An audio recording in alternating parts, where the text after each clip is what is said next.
you're just going to shrug your shoulders. Just like that. Okay, now, it is, correctly, it is, the sleeve and the stick go at the same time. Okay, but for right now, you guys can just, you don't need to take a stick out. Okay, so, now the dog's in front of you, he's barking.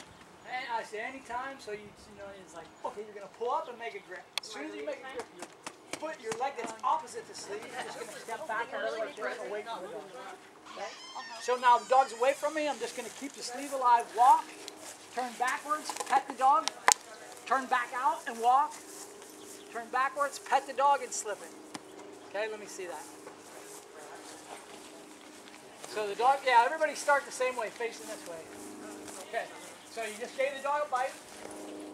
Okay, you're going to step out with your outside foot, and the dog's on the sleeve to keep it alive and walk. Now turn and face the dog, pet him. Turn away, keep the sleeve alive again. Turn and face, pet him. Turn away and slip. Okay, so it's just that simple. Okay. So you're just doing defense, prey. Yeah.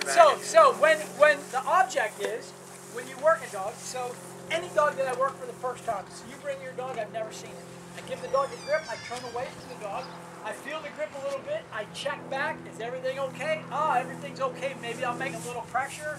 So it's all about upping the scale so I don't make that mistake in the beginning. I don't want to assume the dog's okay, even if the handler brings his dog and says, oh, it's a strong dog, he's okay, blah, blah, blah. Then all of a sudden, everything is relative. What's strong for him may not be strong for me. And so I put pressure on the dog says, shit! He lets go, runs away, I'm the bad guy. Because the dog sees this. Yeah. Then that. Right. Then that. Then that. Right. So all you want to do is you want to check back, and that's a place for you to take inventory of the dog a little bit. So you're going to look at him, look in his eyes. Are his eyes closed? Are his eyes open when you go to pet him? You know what I mean? Or his ears forward, whatever. So that's just an opportunity for you to check in with the dog a little bit and then check right back out. So, okay, so we're going to do that a couple times. Then we're going to do like an escape bite. Okay, so, Tom. Okay, no, keep the sleeve on. Now, Walter Hoffman, anybody knows Walter? You know Walter Hoffman? No, first. You've heard the name? Excellent, excellent judge. Been in the dog sport 50 years. So, he says the correct escape bite, I'm going to take a side stance, and my stick's going to go behind my legs so the dog can't see it. Okay, I'm going to have the sleeve at my side. Now, instead of starting to run, he says that you should make a quick movement downward like this to set the dog in motion, and then you're going to run. Now, step out here, Tom. So when you go to give the dog a sleeve, you're going to run. You're going to, as you're standing here with a helper, as a helper, you're going to pick a spot. See that blind right there? You're going to run towards that blind. So you look back at the dog. You look at the blind where you're going to run. You get everything set in your mind, and then you're going to drop and run. And when you do, you're going to put the sleeve out. Okay, now keep it right there. Perfect. That's a perfect teaching tool for me.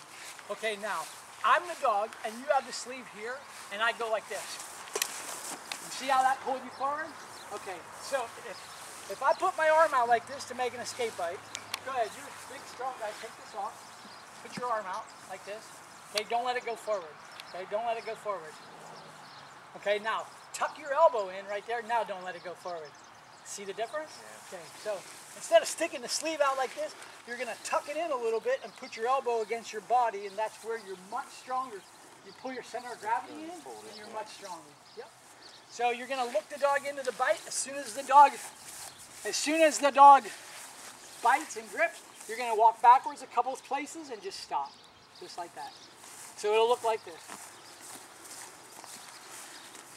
So I'm going to be here, stick goes at my side, sleeves at my side, look at the dog, look at the blind, look at the dog, I go, touch the dog, walk a couple steps, I'm just going to turn out and take a stance with my feet a little bit apart and just stand there.